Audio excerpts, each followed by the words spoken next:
ver entonces la organización funcional del cuerpo humano y el control del medio interno. Vamos a hablar qué es el medio interno, qué características tiene y qué mecanismos de control hay para el buen funcionamiento celular. Bien, el objetivo de la fisiología, como hemos visto en la anterior clase, en la clase inaugural, es el de explicar los factores físicos y químicos responsables del origen, desarrollo y progreso de la vida, ¿no? En general. Estamos hablando ya no solamente de la fisiología humana, sino de toda la fisiología y de toda la vida, todas las funciones vitales que hay, desde un virus, una bacteria, un protozoo, hasta organismos tan complejos como los mamíferos y el más complejo de todos, el humano. Ya la fisiología humana se encarga entonces de estudiar y explicar las características y los mecanismos específicos del cuerpo humano que hacen que seamos un ser vivo, que pertenezcamos, digamos, al, al, al este grupo de seres vivos, que integremos esta parte tan importante que es la biología, ¿no? Bien, ya que somos un ser vivo, quiere decir que estamos organizados en células. La célula es la unidad viva básica del cuerpo y es la unidad básica de la vida. La vida se ha manifestado por primera vez cuando se ha estructurado una célula. Los estudios antropológicos, los estudios biológicos, los estudios geológicos muestran que en el mar primitivo, gracias a las condiciones físico-químicas, medioambientales, se han organizado las primeras células, ¿no? Entonces, a partir de esa organización de las primeras células ha empezado la vida. Todavía no están claros cuáles han sido los mecanismos por los que una serie de macromoléculas han desarrollado organizaciones tan complejas que han permitido que su asociación, es decir, la asociación de lípidos, proteínas, carbohidratos, pueda generar unas condiciones que permitan que aparezca una primera célula, ¿no? Y además que esta célula tenga ciertas capacidades que no la hacían un ser único, sino que tenía la capacidad de poder replicarse, empezar a reproducirse. Bien, entonces, a partir de que hay una célula en el mundo, podemos decir que ha iniciado la vida. Por eso es que la célula es la unidad básica de la biología, de la vida en general. Y de nuestro organismo, dado que nosotros somos seres vivos, la célula es la unidad viva básica de nuestro cuerpo, ¿no? Ahora, cada célula está adaptada para realizar una o más funciones específicas. En realidad, todas las células que hay en el mundo, por lo menos, que son las que conocemos, no sabemos si en otros planetas, en otros ambientes hay también células. De hecho, hay investigaciones en curso, ¿no? No sé si ustedes saben, por ejemplo, un rover que está en Marte, que recién nomás ha llegado a Marte, una de sus funciones es buscar células, tal vez células vivas o tal vez fósiles, restos de células en este planeta. Es decir, hay interés también por saber si células como las que hay aquí hay en otros lugares del universo, ¿no? Pero las células que nosotros conocemos tienen capacidad para realizar varias funciones, ¿no? Que son muy específicas. Y que son similares estas funciones entre las diferentes células también. O sea, Por ejemplo, todas las células van a captar el oxígeno para que el oxígeno participe de reacciones bioquímicas junto con los carbohidratos, las grasas y las proteínas y se pueda liberar energía. Esta energía es esencial para la sobrevivencia de la célula. Ninguna célula puede funcionar sin energía. Es decir, además, aquí ya vienen aspectos físicos también, ¿no? Como el movimiento, las leyes de los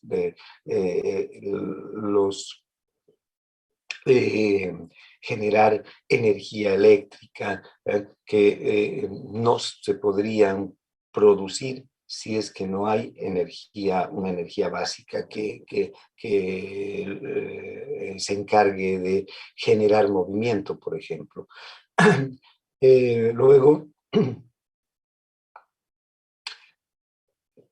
todas las células tienen mecanismos químicos que les permite cambiar los nutrientes en energía, ¿no? Es decir, estos nutrientes, como los carbohidratos, las grasas y las proteínas, se convierten en energía y para eso hay que tener mecanismos químicos, mecanismos bioquímicos específicos, como son la glucólisis, la beta-oxidación, la fosforilación oxidativa o la gluconeogénesis, que son procesos bioquímicos en el que intervienen enzimas que van a permitir que las células puedan transformar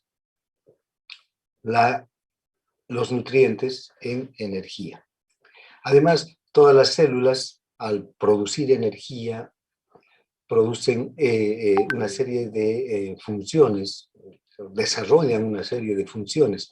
Estas funciones tienen que ver con su propia actividad. Y al desarrollar las funciones, al sintetizar proteínas, al movilizar iones, al movilizar otros tipos de sustancias, desde el espacio extracelular al intracelular, o para replicarse, dividirse las células, requieren recursos, es decir, nutrientes, y requieren también de energía. Esta energía y estos nutrientes suelen transformarse también junto con todas, es decir, además de formar material indispensable para la célula, para la supervivencia de la célula, lo que hace es formar desechos, residuos que no le sirven a la célula, ¿no? Esos desechos tienen que ser eliminados desde la célula, porque pueden causar daños a la propia célula, ¿no? Esos desechos tienen que eliminarse tal como se han, digamos, utilizando mecanismos parecidos a los que la célula utiliza para asimilar nutrientes. Pero las células, y en el cuerpo humano en especial, no solamente liberan desechos, hay células especializadas como las células de las glándulas que producen sustancias útiles no para las células, sino para otras células o para otros tejidos. Entonces, esos productos finales también de la función celular son liberados hacia el exterior para que puedan dirigirse hacia otras células, ¿no? Por ejemplo, la glándula tiroides lo que hace es sintetizar la hormona tiroidea, y la hormona tiroidea es liberada y hacia la circulación sistémica y desde aquí hacia todos los tejidos para que la hormona tiroidea contribuya con las reacciones metabólicas. Y finalmente, casi todas las células tienen la capacidad de reproducirse formando nuevas células de su propia estirpe, ¿no? De su propia familia. que tengan las mismas características. Es decir, dos células hijas van a tener las mismas características que la célula madre. Bien, ahora, estas son características generales de todas las células, pero también hay características específicas de las células, ¿no? Por ejemplo, una neurona tiene unas características tanto físicas como químicas muy propias, que aunque comparte todas estas otras características con un miocito, la neurona va a tener sus propias funciones específicas y sus propias especificidades para poder, por ejemplo, transportar un estímulo. Eso es lo que hace una neurona, transporta un estímulo. Un miocito está encargado de contraerse, tienen funciones diferentes. Entonces, también para cumplir con esas funciones diferentes, cada una de estas células tiene sus propias especificidades, ¿no? Que los vamos a estudiar, o que ustedes tal vez ya las han estudiado muy a fondo en histología. Viendo una célula, un esquema de una célula, podemos observar que la célula está compuesta por una membrana celular o citoplasmática. Dentro de esta membrana está el citoplasma. En el citoplasma o citosol está el líquido intracelular. En el líquido intracelular hay iones, hay nutrientes.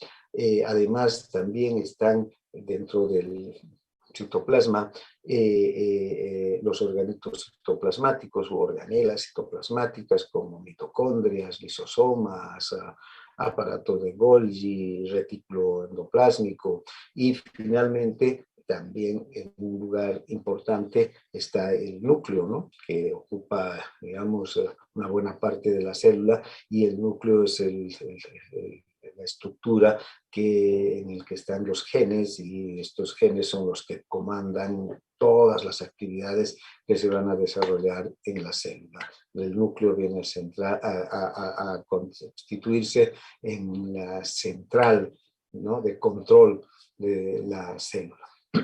Bien, ahora, la célula, y en nuestro caso las células del organismo humano, tienen que estar primero organizadas en tejidos, en órganos, en sistemas, y necesitan de los nutrientes para su sobrevivencia, para cumplir con sus funciones específicas cada célula.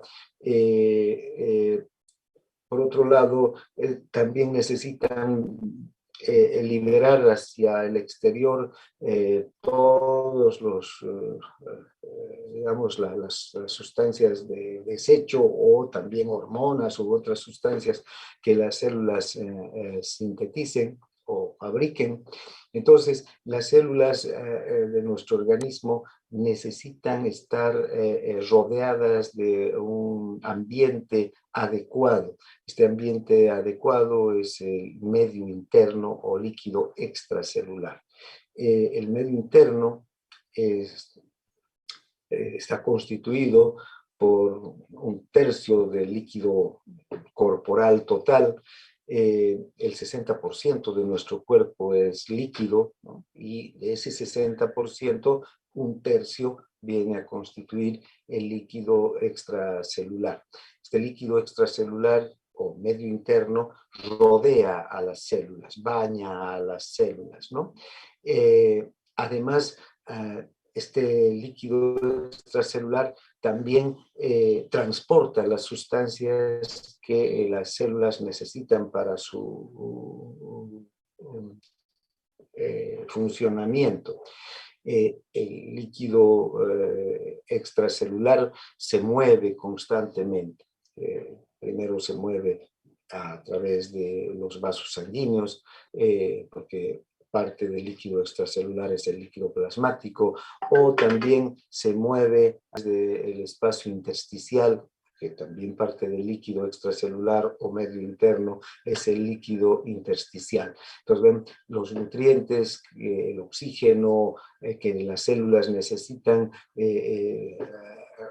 llegan a través de la sangre hasta los tejidos, y en los tejidos se distribuyen por el líquido intersticial hasta cada una de las células, desde los vasos sanguíneos, vasos sanguíneos más pequeños como los capilares. El líquido intersticial o el líquido extracelular atraviesa, ¿no? Desde el espacio capilar hacia el espacio intersticial a través de los poros capilares. Entonces, el líquido está en permanente movimiento. Este es el líquido que da vida a las células. Este líquido contiene los iones, contiene los nutrientes que necesitan las células para mantenerse vivas, para mantenerse activas. Una célula, entonces, se va a mantener en muy buenas condiciones. Una célula va a recibir todos los nutrientes que necesita, siempre y cuando las condiciones del líquido extracelular se mantengan adecuadas.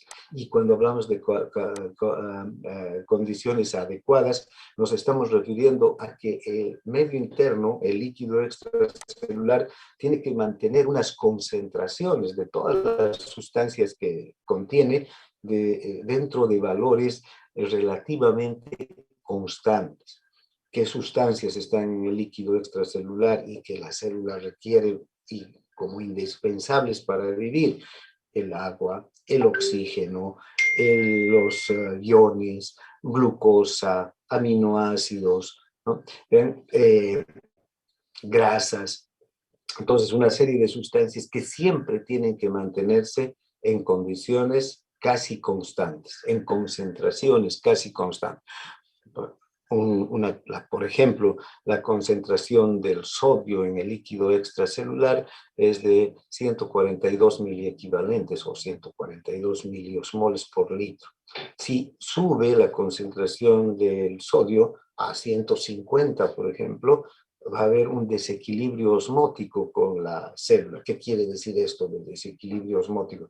Que el agua que está en la célula va a salir y se va a dirigir hacia el líquido extracelular, porque en el líquido extracelular hay una mayor concentración de solutos como la sal que atraen el agua. Entonces, ¿qué le va a ocurrir a la célula? Se va a deshidratar, y si la célula se deshidrata se puede morir.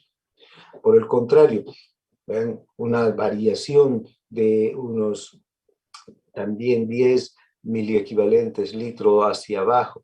Si el líquido extracelular tiene 130 miliequivalentes litro de sodio, ¿no? ¿Qué va a ocurrir? El líquido va a tender a dirigirse hacia la célula, porque también va a haber un desequilibrio osmótico. La célula, el sodio que está dentro de la célula, y no solo el sodio, sino todos los iones osmóticamente activos que están dentro de la célula, van a atraer el líquido extracelular, y al atraer en exceso el líquido extracelular, pueden producir que la célula se hinche, se hidrate en exceso, reviente y muera.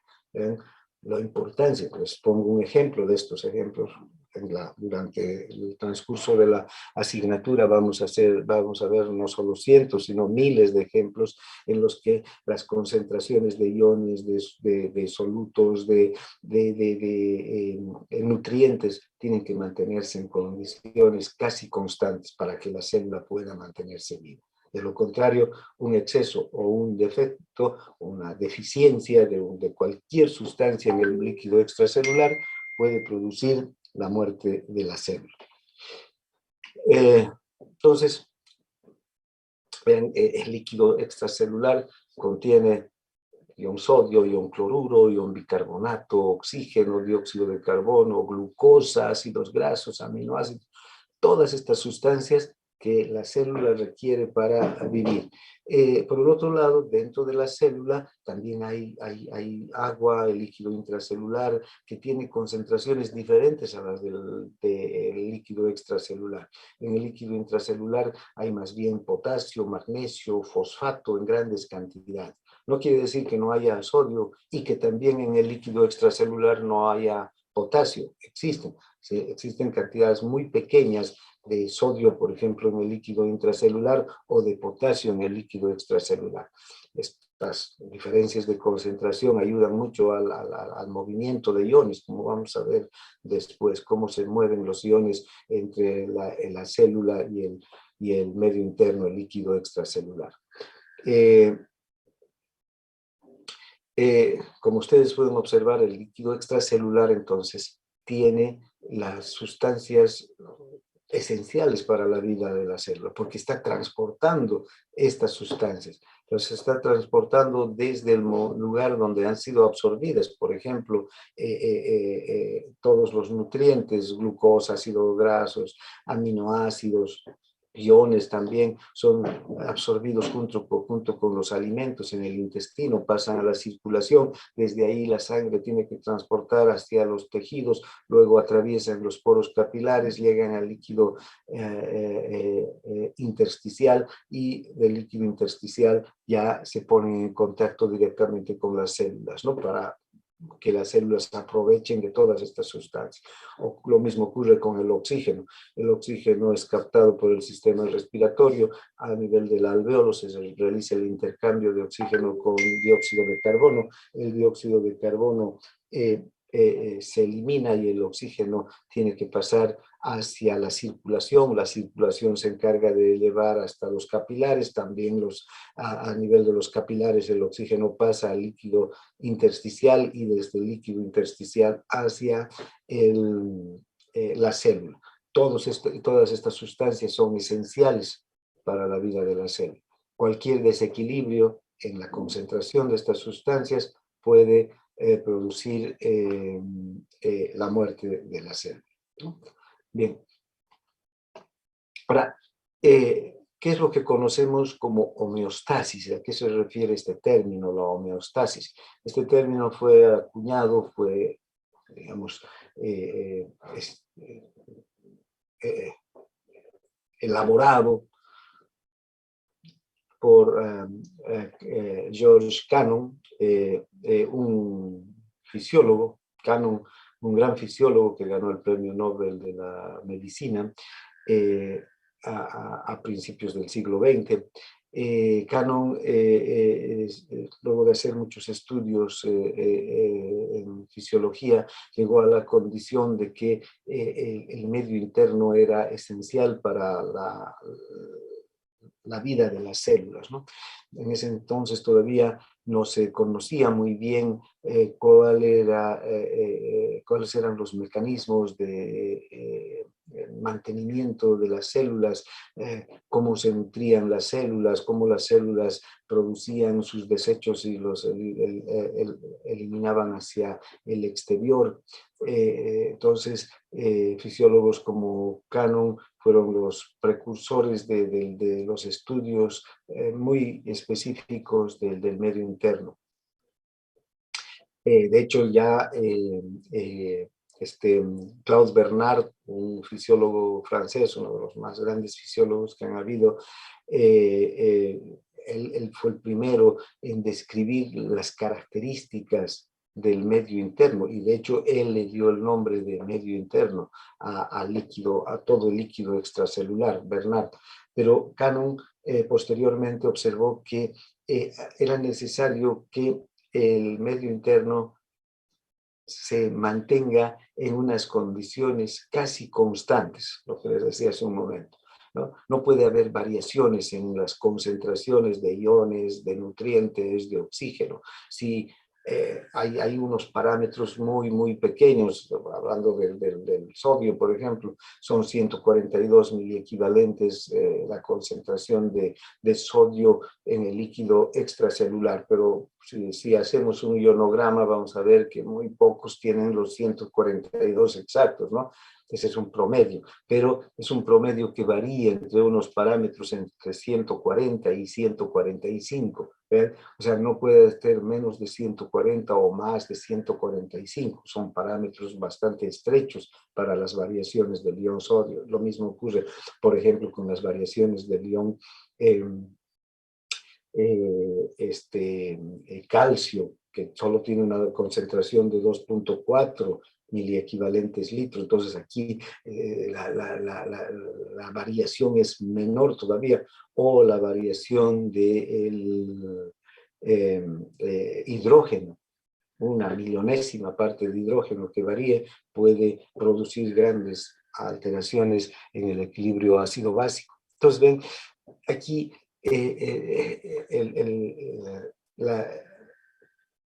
el mantenimiento de estas condiciones casi constantes del medio interno son esenciales para la vida de la célula. Entonces, a esta situación, Cannon la denominó homeostasis, ¿ya? Entonces, para nosotros la homeostasis entonces es esencial. Hay que recordar este término, tienen que recordarlo por toda su vida, porque siempre van a hablar de la homeostasis, ¿no? De un organismo.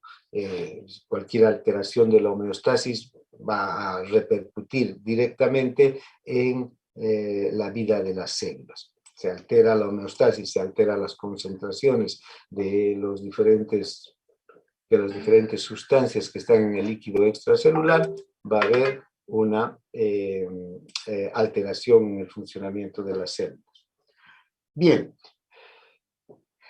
entonces todos los órganos y tejidos del organismo realizan funciones que colaboran en el mantenimiento de estas condiciones constantes.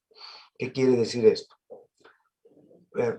El aparato digestivo que se ha desarrollado en la mayor parte de los organismos complejos, como en los organismos multicelulares y desde luego en nuestro organismo, está directamente encargado de recoger nutrientes, ¿no?, del medio ambiente, procesarlos, absorberlos y llevarlos hacia el sistema circulatorio, entregarlos al sistema circulatorio. Nuestras células directamente no pueden conseguir nutrientes. Una bacteria, un organismo unicelular que está en directo contacto con el medio ambiente donde están sus nutrientes, sí puede hacer, ¿no? Pero nuestras células no pueden. Si nosotros no consumimos alimentos, si no los procesamos, si no los deglutimos, si no los masticamos, si no los deglutimos, si no los... nuestro sistema digestivo se encarga de llevar hasta el intestino, donde ahí van a ser procesados todavía por enzimas digestivas y recién absorbidos, ¿ven? No hay nutrientes para ninguna de las células. Entonces, aquí el aparato digestivo realiza un papel clave para proveer de nutrientes a todas las células del organismo, para que las condiciones del medio interno estén siempre constantes, en iones, en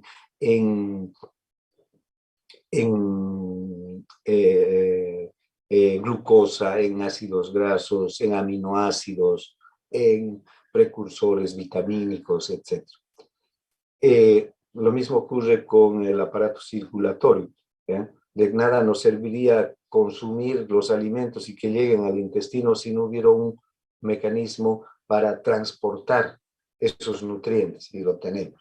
Un mecanismo muy, muy eficiente que es el aparato cardiocirculatorio, conformado por el corazón y los vasos, arterias, venas, capilares. El corazón se encarga de hacer mover, de funcionar este medio de transporte tan importante que es la sangre, y a través de la sangre todos los nutrientes que se recogen del intestino se transportan hacia los capilares, y nuestra red de capilares es extendida por todo el organismo, ¿no? No hay una célula que se encuentre a una distancia mayor de entre 30 y 50 micras de un capilar. Entonces esto se garantiza que todas las células reciban la cantidad suficiente y adecuada de nutrientes. Por otro lado, tenemos el sistema respiratorio, que se encarga también de llevar el oxígeno desde el exterior, desde el aire que nos rodea, ¿no?, desde la atmósfera hasta el alveolo. Este sistema respiratorio, con los movimientos respiratorios, con los mecanismos de control que tiene, permite que volúmenes constantes de oxígeno, de aire en general, puedan ingresar hasta los alveolos. Y en los alveolos, las células alveolares se encargan de intercambiar oxígeno con dióxido de carbono. El oxígeno pasa a la sangre y de la misma forma, gracias al funcionamiento del sistema cardiocirculatorio, se dirige hacia todos los capilares y desde los capilares a través del líquido intersticial hacia todas las células. ¿Para qué? Para que ninguna célula pueda verse privada del oxígeno, para que todas las células tengan las concentraciones de oxígeno adecuadas.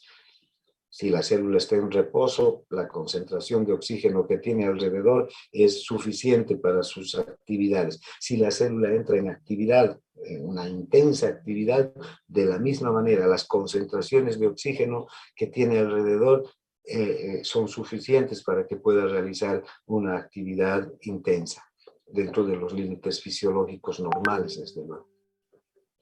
Luego tenemos el sistema renal, ¿no? Los riñones y todo el sistema urinario que se encargan de filtrar todo el día los líquidos, la sangre, la filtran, ¿no? Constantemente.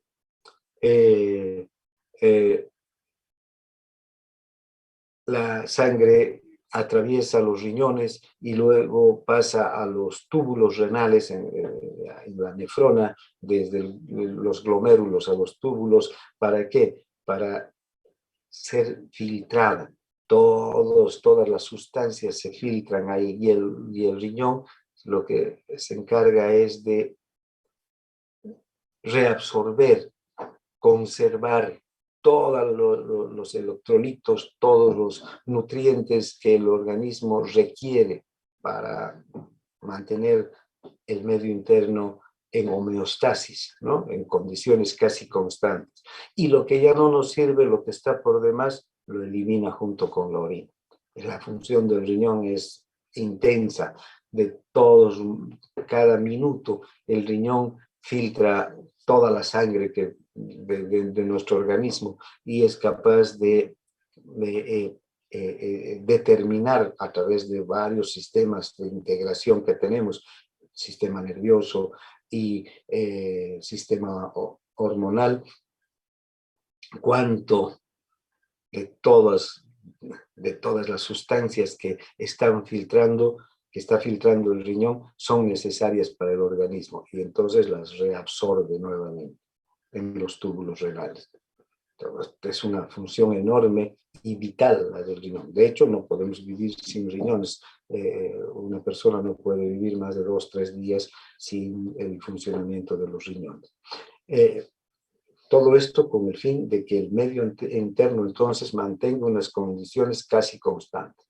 El hígado es una central metabólica, está dotado de cientos de miles de enzimas, ¿no? Enzimas que participan de reacciones metabólicas que tienen que ver con la nutrición, que tienen que ver con la eliminación de sustancias nocivas, con la transformación también de otras sustancias que son claves para el funcionamiento de órganos y sistemas. El hígado es una central metabólica importante. También no podemos vivir sin hígado porque todas las funciones metabólicas que cumple el hígado, ningún otro órgano los puede cumplir. Y estas funciones metabólicas también son esenciales para que el medio interno se mantenga en condiciones casi constantes. El aparato de locomoción. Nosotros no somos plantas, no estamos sujetos al suelo, y desde donde absorbemos a través de raíces los nutrientes. ¿Ven? Nosotros necesitamos movernos para conseguir nutrientes. Los animales, la mayor parte de los animales tienen esta característica, ¿no? Deben moverse, caminar, reptar, nadar, en búsqueda de alimentos.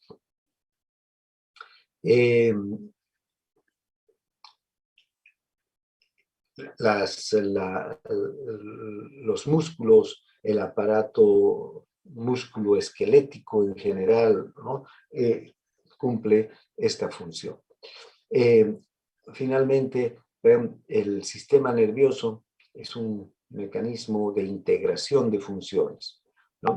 Tenemos el hipotálamo, que es una central de integración de casi todas las funciones vegetativas del cuerpo, que ayuda a mantener las funciones adecuadas del aparato cardiocirculatorio, del aparato respiratorio, del aparato digestivo, tiene conexiones neurológicas, ustedes están debiendo ver en neuroanatomía, y vamos a hablar de todas estas conexiones neurológicas cuando lleguemos a neurofisiología, pero tiene conexiones con prácticamente todos los órganos de la economía y controla el funcionamiento de casi todos los órganos de la economía.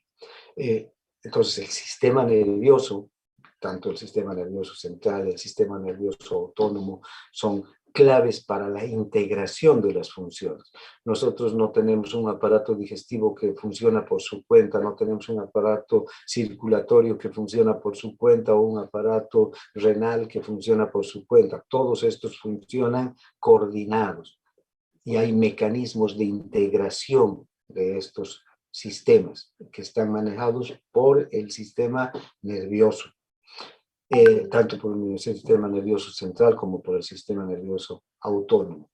Pero también existe el otro mecanismo de integración, de control, que es el sistema endocrino. A través del sistema endocrino, las hormonas nos permiten también integrar y coordinar las funciones de todo el organismo. Entonces, vean, para el mantenimiento de la homeostasis, todos los órganos y tejidos del organismo van a realizar funciones claves. Y aquí es lo que, digamos, donde podemos observar que se cumple esa ley general de los sistemas, ¿no? Que un sistema está integrado por muchos elementos. Cada elemento tiene sus características propias y sus funciones propias, pero que todos los elementos de un sistema funcionan para mantener al sistema en funcionamiento o contribuyen para mantener al sistema en funcionamiento. Todos son esenciales, pero todos a su vez dependen de los otros. No hay uno que sea totalmente independiente, aunque cada uno es esencial, ¿no? Porque sin riñones no podemos vivir, sin sistema nervioso no podemos vivir, pero vean, a su vez, este sistema, por muy esencial que sea, depende de los otros sistemas, ¿no? Esto muestra que cada uno, de todos los elementos que traen el sistema, ¿no?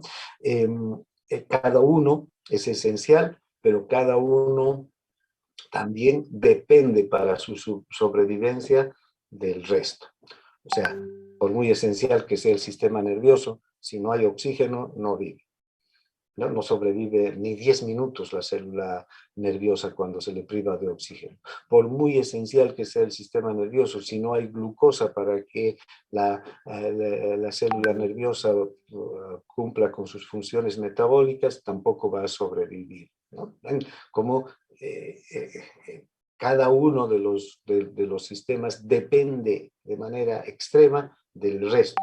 Por eso es necesario que cada uno trabaje perfectamente, ¿no? Que realice funciones sincronizadas y precisas para mantener a todo el organismo vivo y en condiciones adecuadas. A eso entonces se refiere la homeostasis, ¿no? Bien, aquí podemos ver en este dibujo, en este esquema, cómo funciona, ¿no? Los diferentes sistemas para mantener al medio interno en condiciones casi constantes, ¿no? El sistema respiratorio oxígeno, lleva oxígeno. Además, el sistema respiratorio también cumple un papel para eliminar las sustancias tóxicas. El dióxido de carbono, que se produce como consecuencia de la combustión del el oxígeno con los nutrientes, tiene que ser eliminado, porque si se acumula el dióxido de carbono en el organismo, directamente vamos a entrar en un estado de toxicidad y vamos a morir, ¿no? No puede acumularse el dióxido de carbono. Cuando hay acumulación de dióxido de carbono por una falla en el sistema respiratorio, por ejemplo, la persona, las células empiezan a sufrir, la persona se pone cianótica, empieza a tener disnea, sed de aire, respirar agitadamente, todo porque el sistema respiratorio no está pudiendo eliminar la cantidad de dióxido de carbono que tiene que eliminar, ¿no? Lo mismo pasa con el sistema digestivo. También el sistema digestivo, así como aporta nutrientes, es encargado a través del hígado de eliminar sustancias de desecho. La bilis, ¿no? Tiene un montón de ácidos, de sales biliares que son sustancias de desecho de las células, ¿no? La propia bilirrubina es el producto de degradación de los glóbulos rojos. Entonces, el hígado se encarga también de ayudar a eliminar las sustancias que no nos sirven ya, y que si se quedarían en nuestro organismo pueden desequilibrar el medio interno. Entonces, el sistema excretor urinario también, ¿no? Así como mantiene las condiciones constantes de los iones, los riñones se encargan de mantener las concentraciones constantes de iones en el líquido extracelular. Además, intervienen en el mantenimiento de la presión arterial y de otras funciones claves. El sistema urinario se encarga también de eliminar el exceso de sustancias o sustancias de desecho como urea, creatinina, ácido úrico, que si se quedan en el organismo nos pueden provocar una toxemia y finalmente la muerte en pocos días, ¿no? Entonces, el aparato cardiocirculatorio, ¿no? El corazón con sus movimientos, ¿no? Con la contracción del corazón, ponen en marcha este gran medio de transporte que es la sangre, que distribuye los nutrientes, como les decía hace un momento, por todos los órganos. No hay un órgano al que no llegue la sangre. No hay una célula que esté más lejos de 30 a 50 micras de un capilar. Entonces, esto muestra que el sistema circulatorio es esencial para el transporte, ¿no?, de los nutrientes. Son como las calles de una ciudad. Si no hay calles, es muy difícil llegar, ¿no?, a un lugar. Entonces, o caminos, o sendas, o vías para llegar hasta un lugar con algún recurso. Bien, entonces, esas son las características del sistema, del medio interno y de la homeostasis, ¿no? Bueno, el aparato circulatorio, ¿no?, cumple dos etapas. Primero transporta la sangre a través de los vasos, ¿no?, sanguíneos. Luego, aquí ya en los capilares se produce la microcirculación, el intercambio ya de las moléculas en realidad que trae la sangre, deja los nutrientes y recoge las sustancias de desecho y otras sustancias como hormonas, ¿no? Eh, quienes aportan con nutrientes, el aparato respiratorio, el aparato digestivo, el hígado, con todas sus enzimas, con todo su sistema enzimático, ayuda a transformar, a cambiar la composición de las sustancias para un mejor aprovechamiento, para convertirlas en formas utilizables por las células y va a eliminar todo lo que nos sirve. Y finalmente el aparato locomotor, que nos ayuda a buscar, ¿no?, las sustancias que necesitamos. luego la eliminación del dióxido de carbono por los pulmones, los riñones también que eliminan una gran cantidad de sustancias tóxicas, y el aparato digestivo a través de la bilis y de las heces fecales también se encarga de eliminar lo que ya no necesitamos. Finalmente, quienes regulan nuestras funciones corporales es el sistema nervioso y el sistema hormonal, ¿no? Además, tenemos algunas otras características, los animales superiores, e incluso animales, digamos, más inferiores, como el mintos y, y reptiles. Tenemos una protección de nuestro organismo, ¿no? Hay un sistema inmunitario que se ha desarrollado, en nuestro caso, de manera muy efectiva. Tenemos glóbulos blancos, células tisulares, linfocitos T, linfocitos B, y toda una serie de órganos como el timo, los nódulos linfáticos, los propios vasos linfáticos, que nos proveen una protección frente a agentes invasores extraños. Si no tuviéramos este sistema inmunitario, las células que nos rodean, bacterias o virus o parásitos, terminarían con nuestro organismo en cuestión de horas, ¿no? De hecho, personas que pierden la capacidad inmunitaria, ya sea por enfermedades, por medicamentos, por aplasias, por algún tipo de intoxicación de la médula ósea, quedan a merced de todos los microorganismos que nos rodean.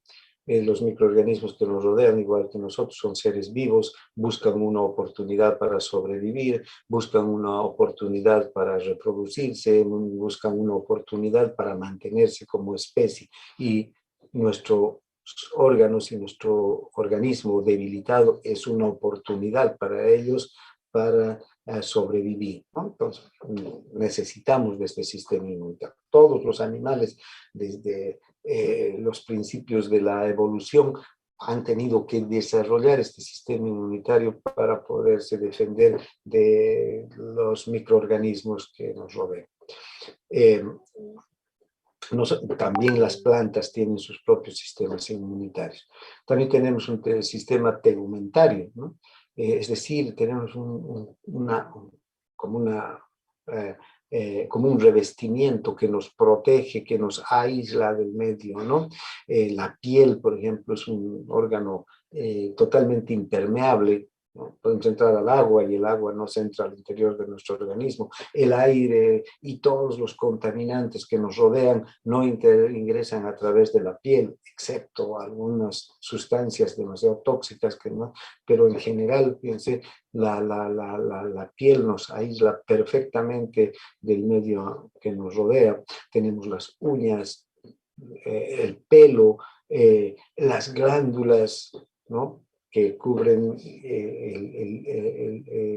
todo que están dispersas por toda la piel, glándulas sudoríparas, ¿no?, glándulas sebáceas.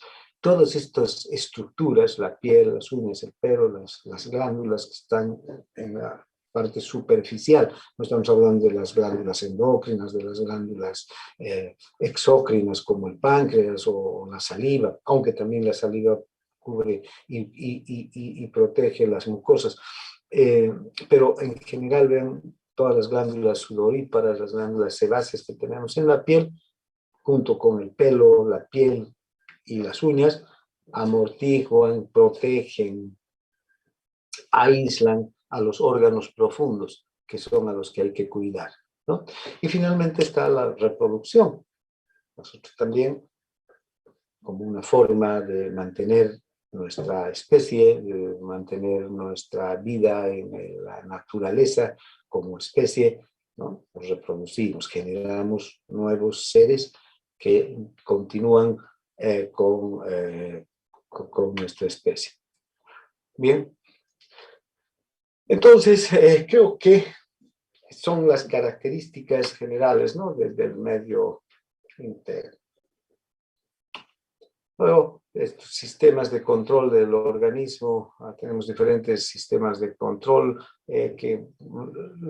a los que nos vamos a referir en detalle cuando veamos ya cada una de estos sistemas fisiológicos. Vamos a ver el control genético, por ejemplo, para las funciones intra y extracelulares, y esto ustedes lo han debido ver muy bien ya en histología, en embriología. Básicamente hay que hacer solamente un recuerdo de este sistema de control genético.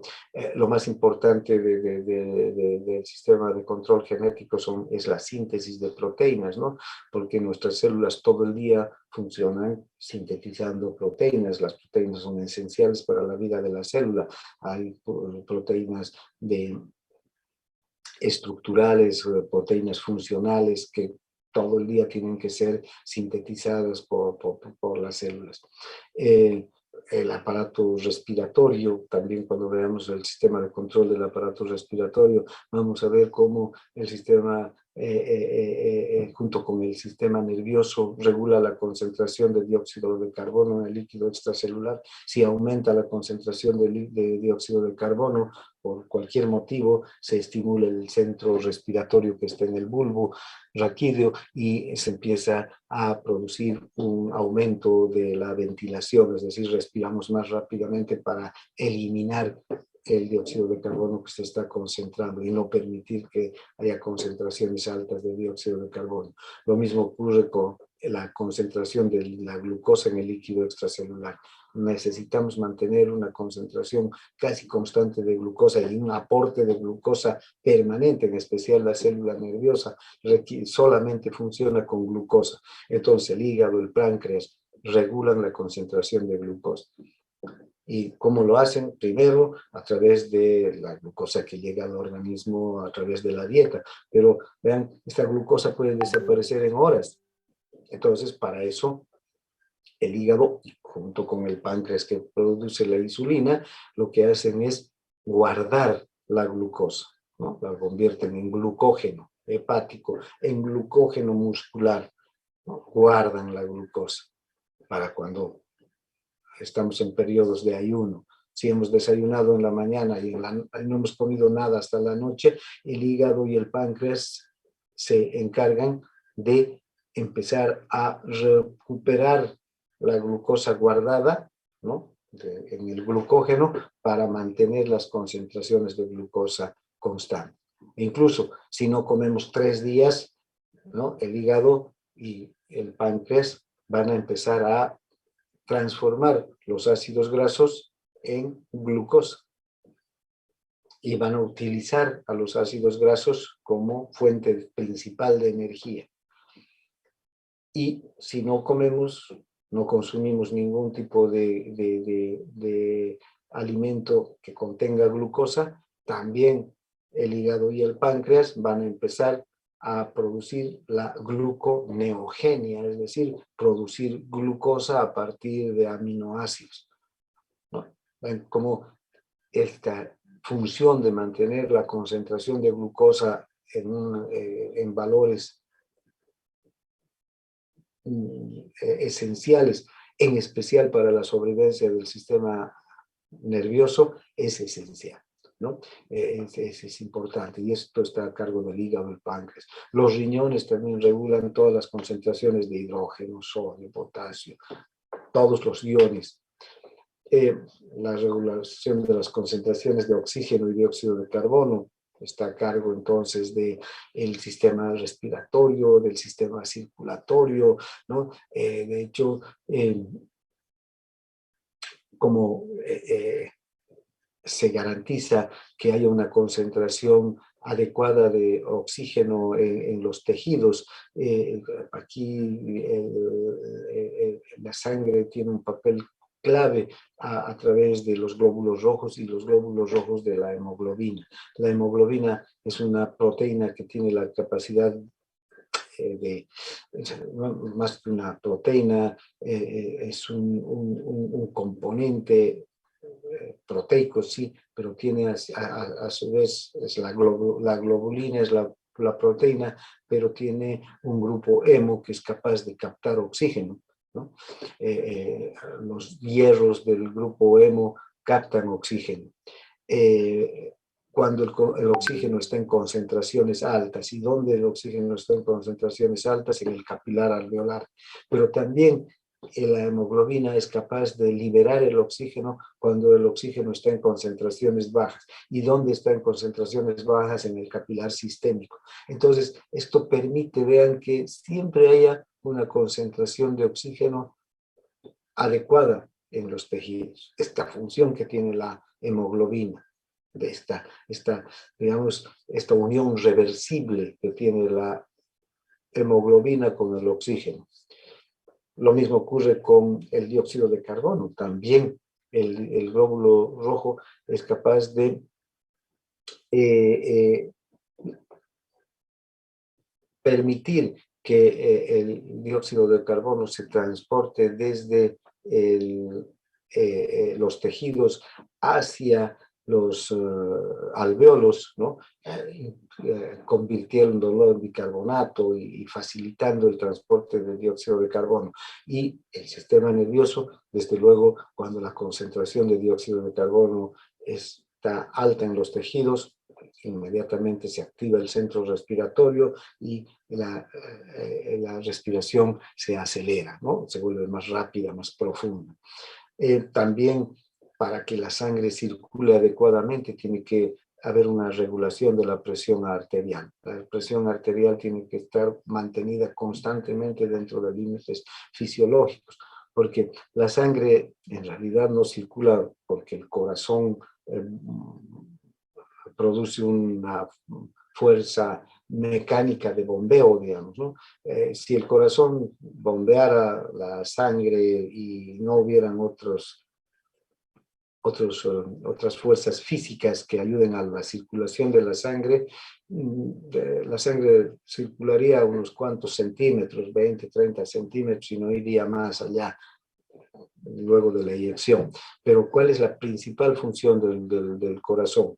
Desarrollar una presión alta. Cuando se produce la sístole, se desarrolla una presión alta a nivel de la aorta. Esta presión es de alrededor de 100 milímetros de mercurio en la aorta, la presión media en la aorta. ¿Y qué ocurre en el otro extremo? En las venas cavas, cuando están llegando ya a la aurícula derecha, ahí la presión es cero. Entonces aquí hay una ley física fundamental, que el líquido va a circular de un lugar de alta presión a un lugar de baja presión. Por eso es que el líquido puede movilizarse por todo nuestro organismo. Entonces, mantener la presión en condiciones adecuadas es función de los vasoreceptores aórticos, de los carotídeos, que están directamente vinculados con el sistema nervioso, en especial con el sistema nervioso autónomo y el simpático en particular, que es el que se encarga de mantener las presiones adecuadas. Bien, aquí tenemos una tabla que nos muestra los componentes del líquido extracelular, ¿no? Y sus valores y intervalos de normalidad y límites no mortales aproximados a corto plazo, y las unidades en las que los medimos. El oxígeno, por ejemplo, tiene un valor normal, ¿no?, de 40 milímetros de mercurio de presión parcial, ¿no?, a nivel del líquido extracelular, no de la sangre. En la sangre tiene un valor normal de 95 milímetros de mercurio. Pero en el líquido extracelular el intersticio, digamos, tiene este valor. Y un intervalo normal entre 35 y 45 puede variar, ¿no? Dependiendo del ritmo de la respiración, si estamos haciendo ejercicio o no, etc.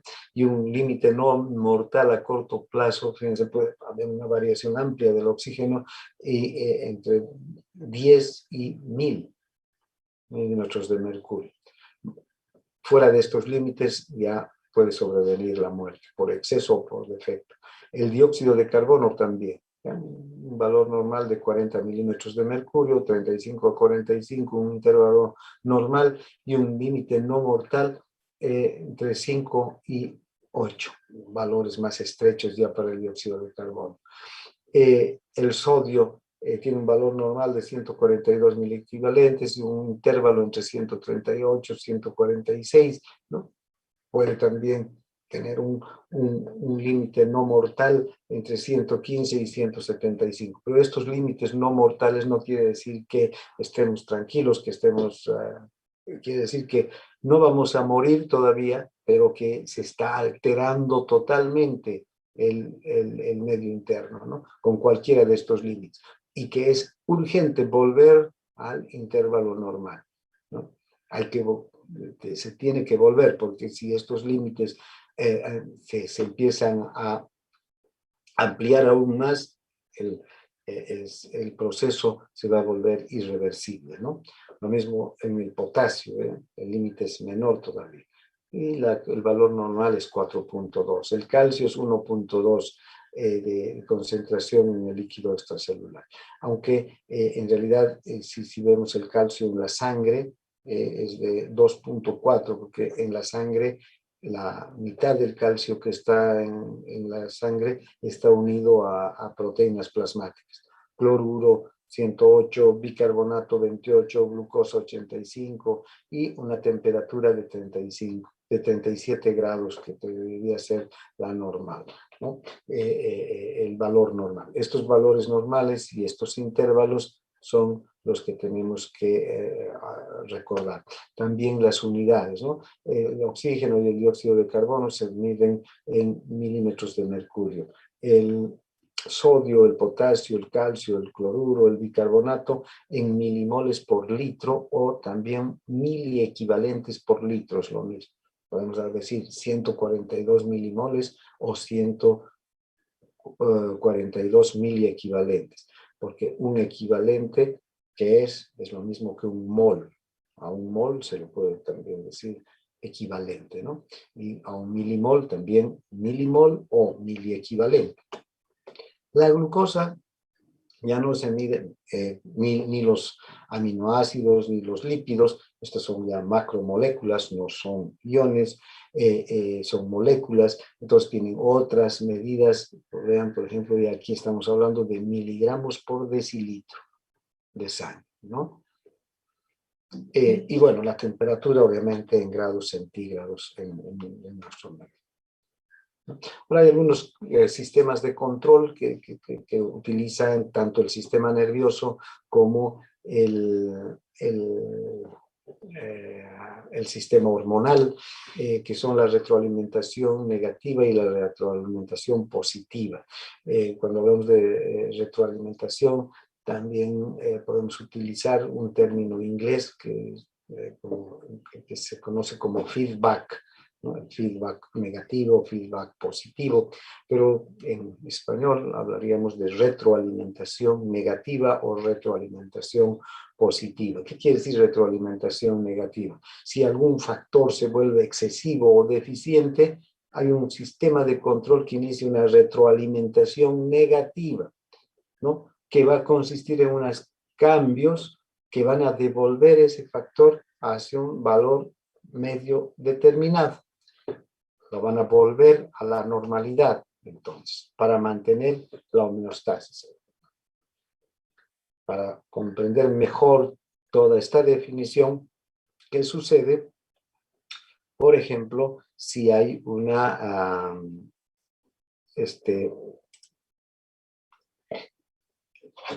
disminución de la presión arterial.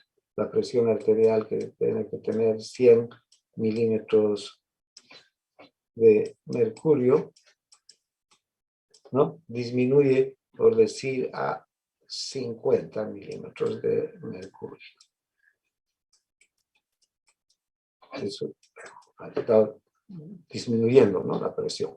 Esto pone en riesgo la vida. La homeostasis es el valor homeostático de la presión arterial, es esto, 100 milímetros de mercurio, con variaciones hacia arriba de 10 o abajo 10 milímetros de mercurio tolerables, ¿no?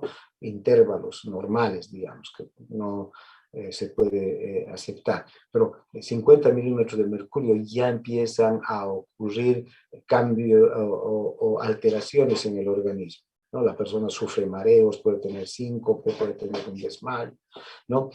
No puede mantenerse de pie, visión borrosa, etc. Entonces, ¿qué ocurre acá? Dice, un sistema de control inicia una retroalimentación, ¿no? Si el factor se vuelve excesivo o deficiente, en este caso, deficiente. Hay un sistema de control. ¿Y cuál es ese sistema de control? Nosotros tenemos en el callado de la aorta, ¿no?, los varoreceptores y los quimiorreceptores. También en la bifurcación de la carótida están estos varoreceptores y estos quimiorreceptores. Entonces, estos quimiorreceptores, estos varoreceptores, en especial los varoreceptores, están conectados mediante el glosofaringeo y el vago con el centro circulatorio, que está en el bulbo raquídeo. Y este centro además también con el hipotálamo. Entonces, vean, cuando baja la presión, van una serie de estímulos hacia este centro respiratorio. Y desde este centro respiratorio vuelve un estímulo motor, una orden motora a través del simpático y hace que se produzca una vasoconstricción. Hay una vasoconstricción. Se contraen las arterias e intentan aumentar la presión. Pero no solamente hay esto, porque puede haber varios mecanismos. También puede haber un estímulo hacia los riñones. Y en los riñones, ¿qué sucede? A nivel de los túbulos, ¿no? En los túbulos, esto es la nefrona, ya. Aquí en los túbulos se reabsorbe sodio y a través de un estímulo hormonal se va a reabsorber sodio y agua para aumentar el volumen. Entonces, todos estos mecanismos, fíjense, esos cambios hacen que vuelva la presión a un valor determinado. Ese es un mecanismo de retroalimentación negativa. En cambio, el mecanismo de retroalimentación positiva es diferente. Para empezar, o sea, estos sistemas de retroalimentación negativa son los que están más difundidos. Todos los mecanismos de control homeostático del organismo están mantenidos por un sistema de retroalimentación negativa. Lo mismo ocurre con la respiración, con los controles hormonales. Todos funcionan como sistemas de retroalimentación negativa. Vamos a ir viendo estas características a lo largo de la asignatura. Pero hay algunos sistemas que se llaman sistemas de retroalimentación positiva. Estos sistemas de retroalimentación positiva no funcionan como de retroalimentación negativa. ¿Qué es lo que sucede? Si el factor aumenta o disminuye, la respuesta lo que hace es fortalecer más bien el estímulo en vez de disminuirlo. Aquí lo que se está haciendo es disminuir el estímulo para volver a la presión a sus valores normales.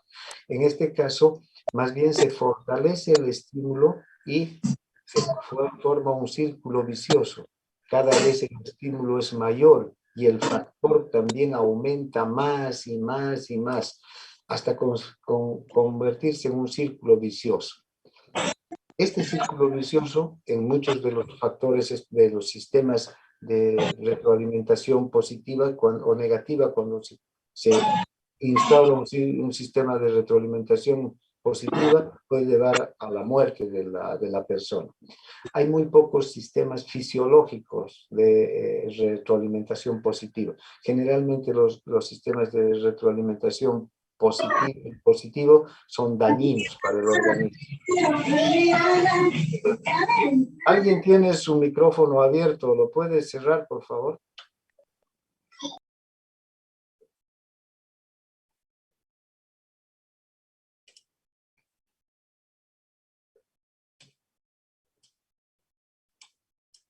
Bueno. Bien, entonces, en general son dañinos y mortales para el organismo. Vamos a ver muchos sistemas de retroalimentación positiva que se activan en condiciones patológicas, ya no fisiológicas, y pueden llevar a la muerte de la persona en muy pocas horas o un poco tiempo, ¿no? Hay uno o dos sistemas de retroalimentación positiva, por ejemplo, que sí son fisiológicos, como en el parto, por ejemplo, ¿no? ¿Qué ocurre con el músculo liso del útero? Cuando empieza el parto, cerca del parto, ya empiezan a haber estímulos con la oxitocina. Estos son estímulos que parten desde el hipotálamo, ¿no? Y se libera oxitocina en la hipófisis posterior, en la neurohipófisis, y esta oxitocina va a estimular las contracciones uterinas, ¿no? Entonces el útero se empieza a contraer poquito a poco. Conforme se contrae el útero, esa misma contracción, veamos, aquí está la neurohipófisis y desde aquí llega la oxitocina, ¿no? Esa misma contracción lo que hace es estimular al hipotálamo para que el hipotálamo, a través de las hormonas hipotalámicas, estimule a su vez a la neurohipófisis, ¿no?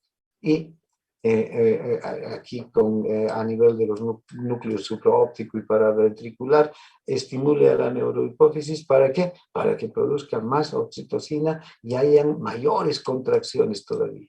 Y cuanto más se contrae, ¿vean?, hay mayor estímulo al hipotálamo para que el hipotálamo a su vez envíe más órdenes a estos núcleos para que estos núcleos produzcan más oxitocina y la contracción sea más intensa. Y cada vez más intensa y más oxitocina y más contracción y más oxitocina y más contracción hasta que se produce el parto, ¿no? Ya con las contracciones. Ese es, por ejemplo, un mecanismo de control positivo. Se forma el círculo vicioso, pero en este caso es favorable.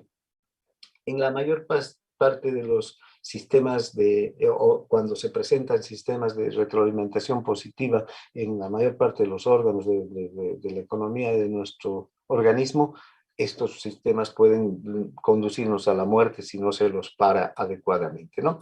En general, entonces, los sistemas de control son sistemas de retroalimentación negativa, como el que acabamos de indicar con la presión arterial, ¿no? Disminuye la presión arterial y se desencadena en ese momento. Los vasoreceptores captan esa disminución de la presión. Los vasoreceptores son receptores sensitivos a la presión, pueden captar a través de los nervios de Hering, a través de los nervios del glosofaringeo o a través del vago, del parasimpático, envían estos estímulos de que ha bajado la presión hacia el hipotálamo y hacia el centro cardiocirculatorio en particular, y desde aquí vienen estímulos a través del simpático para que las arterias se contraigan.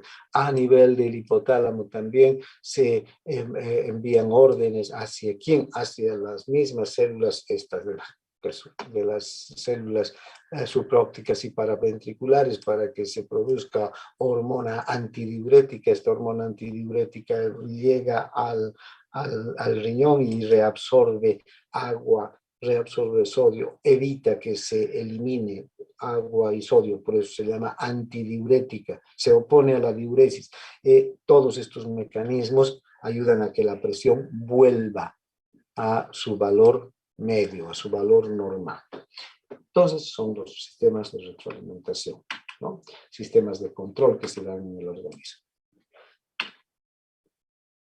Bien, creo que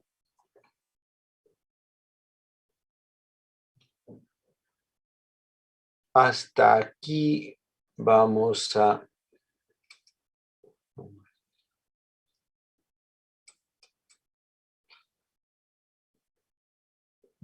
ver hoy. No sé si hay alguna pregunta.